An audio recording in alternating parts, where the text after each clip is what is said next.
Welcome to today's video on how to connect clauses. This video is an explanation of the main grammar points connected to this lesson. In this video, we will talk about the following main objectives. What are clauses? What are connecting words? What kind of connecting words can connect clauses? What are two kinds of conjunctions? What are transition words? And finally, how do you punctuate conjunctions and transition words? Now let's go over the key points of part 1 of this lesson. What are clauses? So what are clauses? What is a clause? What is a definition of a clause? A clause is a group of words that has a subject and a main verb. The subject is the person or thing that does the action. Who did it? What happened? The form of the verb changes with time. This is called verb tense. For example, there's the past simple tense. Everyone waited. My parents lived. This is past tense, so you need ed. There's also the present simple tense. We share. February has. Notice that has an S because the subject February is it. He, she, it needs an S. This is verb tense. Or future. They will meet. I am going to wear. The helping verbs will and be going to show future. Now, clauses often, but not always, have a third part. This third part is called an object. For example, this sentence has one clause. The clause has three parts. Subject Johnny, main verb carried, and object bags. Johnny carried the bags. When the bell rings at 11 o'clock, the students must put down their pencils. This sentence has two clauses because it has two main verbs. The first main verb has the subject bell, but no object. The second main verb, put down, has the subject students. It also has an object, pencils. Now, the third part of a clause can also be a complement. They're a little bit different from objects. Complements come after linking verbs and can be either a noun or an adjective. For example, the food was delicious. Delicious is an adjective that describes the subject food, so this is an adjective complement. Or, my brother is a software engineer.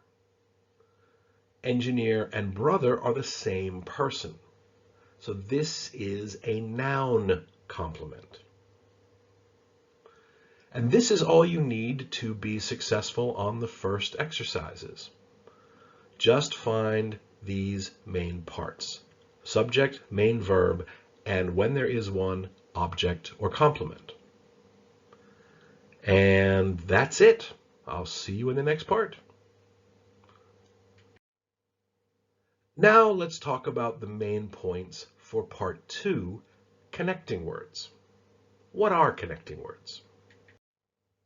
So what are connecting words? Every sentence begins with a main clause. More information can be connected to the main clause by connecting words. There are two main kinds of connecting words, prepositions and conjunctions. These are the only ones we will talk about in today's lesson. Now there is a third group of connecting words, which are pronouns, called relative pronouns. These connect adjective clauses to nouns, like the clothes that I wore to school today. Tomorrow is leap year, which only comes once every 4 years. These are relative pronouns, but again, not a part of today's lesson. So what are prepositions? A preposition is a connecting word that connects nouns to sentences. There are as many as 150 prepositions in English. Many prepositions have 2 or even 3 words. Prepositions usually answer the questions when, where, why, how, and which. For example, across the street. Where? After the concert. When? Because of the rain. Why? Others include in spite of the injury. Worth $500. In comparative structures, than, harder than Spanish. As well as Canada, similar to and, but it's a preposition. In case of emergency. Like his father. Like looks like, sounds like, walks like. Now, prepositions can also connect object pronouns and gerunds. So it's not just nouns. But for a simple definition, let's just go with nouns. For example, my parents live near us. Us is an object pronoun. Us, me, her, him, them. I reached the top shelf by standing on a chair. Standing is a gerund. By is a preposition. So it's not just nouns, but nouns are most common. So prepositions connect nouns. How about conjunctions? When you connect a clause to a sentence, you use a conjunction. Now, there are 2 kinds of conjunctions, subordinating and coordinating. You don't need to know exactly what is the difference. Just know there are 2 groups. Subordinating conjunctions connect adverb clauses and noun clauses. Since everyone is hungry, let's take a break for lunch. Since is a subordinating conjunction. Since everyone is hungry is an adverb clause. I don't know whether I can join you tomorrow or not. Whether is a conjunction. Whether I can join you tomorrow or not is a noun clause. If you don't feel well, you should go home and rest. Adverb clause, conjunction if. You should never use your cell phone while you drive. While you drive is the adverb clause. While is the subordinating conjunction. Coordinating conjunctions are equal signs. The second clause is the same kind as the first clause.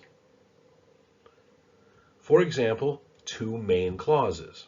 I was tired, so I went to bed early. Or 2 noun clauses. I don't know what time it starts or where it will be held. Or is connecting what and where. Or 2 adverb clauses. I always brush my teeth after I eat and before I go to bed. Now, noun clauses, these are connected to verbs, either as the subject or object, or they're connected to a preposition like other nouns. For example, a subject noun clause, where we have dinner is up to you. Object, I heard that you were sick yesterday. What did I hear? Object of a preposition, a man is judged by who he calls his friends. Finally, let's look a little deeper at the 2 kinds of conjunctions. The first group is quite small, only 6. And of these 6, you only need to know 4. You only need to use 4. And, but, or, so. The other two, yet and for, you'll read them. You need to recognize them when you read, but you don't need to use them when you speak or write. Yet is basically the same as but. I was sleepy, but I kept studying. I was sleepy, yet I kept studying. Basically the same. For is basically the same as because, but much more formal. I wore a jacket because it was chilly. I wore a jacket for it was chilly. Yeah, okay, the second one is correct, but I would never speak that way. I would never write that way. Everything else is a subordinating conjunction. It's a very large group. And subordinating conjunctions can be divided into groups. Like time, when, whenever, before, after, while, once, since. Cause and effect. Because, since, now that. Contrast, although, even though, despite the fact that. Yes, in spite of the fact that. 6 words, 1 conjunction. Condition, if, only if, provided that. These are all conjunctions. Large group. You can't learn them all, but you can learn to recognize them. And that's enough for part 2. Go on and do the exercises, and I'll see you in part 3. Let's go on to part 3, punctuating connecting words. What punctuation marks do you need with prepositions, conjunctions, and other things? So, 2 clauses connected by a conjunction should always be written as 1 sentence. If you use a conjunction, write it as 1 sentence. As a general rule, you should not begin a sentence with and, but, or. You must never begin a sentence with so.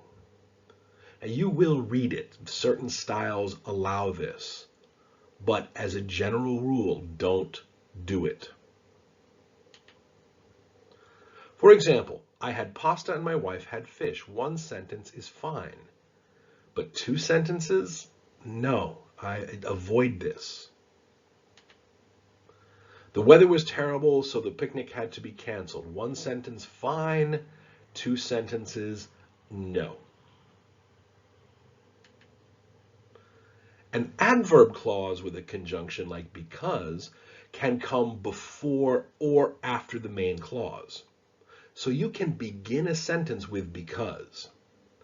However, both clauses must be in the same sentence. You can't divide it into 2 sentences. An adverb clause with a conjunction like because can never be a sentence by itself. So with because you have 2 choices. I opened a window because the room was getting hot. Because the room was getting hot, I opened a window. Both of those are fine, but you cannot ever, under any circumstance, divide it with a period. Period because. No, it cannot happen. So how do you punctuate these connecting words? Coordinating conjunctions connect 2 equal pieces of information. In most cases, do not put a comma in front of a coordinating conjunction. So I had a cheeseburger and French fries. 2 nouns, no comma. I had a cheeseburger, French fries, and a root beer. 3 nouns, and there is a comma between cheeseburger and French fries, but that's it. We can have dinner at home or go to a restaurant. Connecting 2 verbs, verb-object phrases, no connecting word. It's sunny and warm, but a little humid. 2 conjunctions connecting 3 adjectives, no commas. Now, if you have a list with three things, like cheeseburger, French fries, and a root beer, you use a comma instead of the first conjunction, so you don't use the same conjunction twice.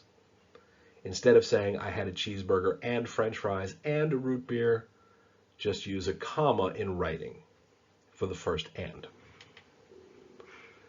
You only put a comma before a coordinating conjunction if it's connecting two full clauses. Each clause must have a subject and main verb written. I locked the door, but I forgot to turn out the lights. This case, you must have a comma.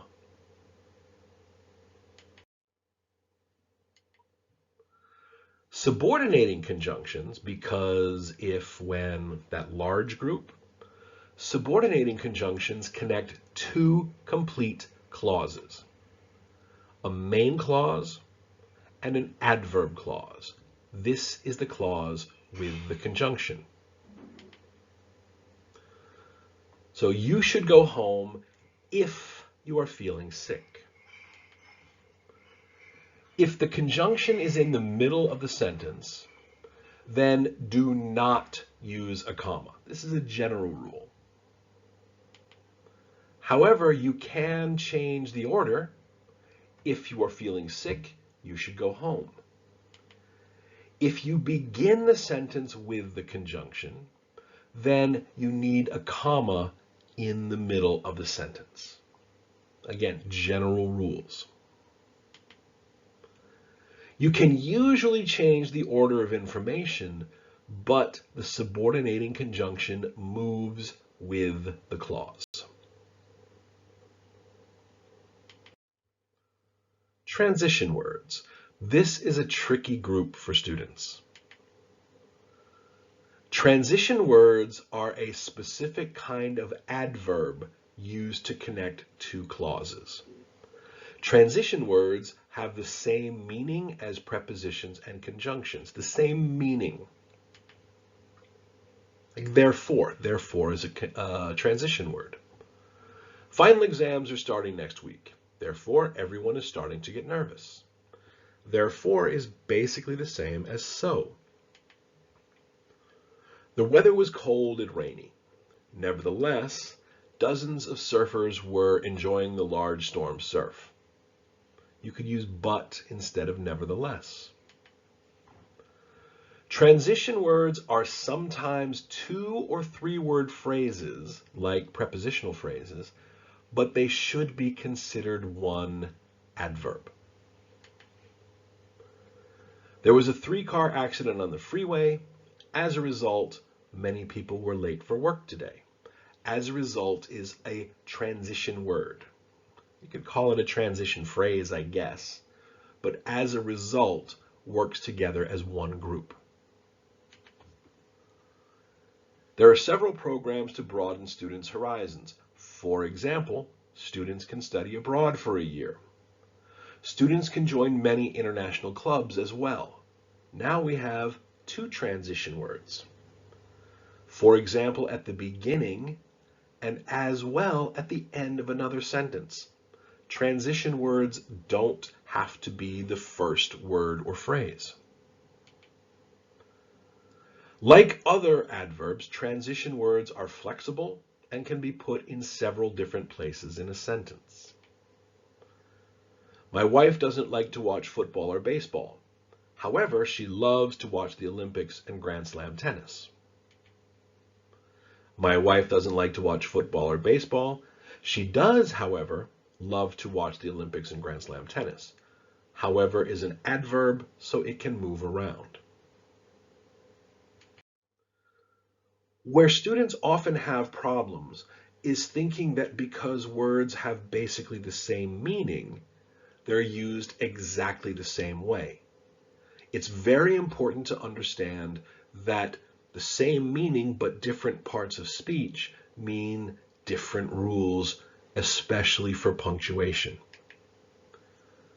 For example, Because, since, now that, so, therefore, as a result, consequently. All of these can be used to answer the question why, cause and effect. However, depending on what you choose, that will tell you how to punctuate it.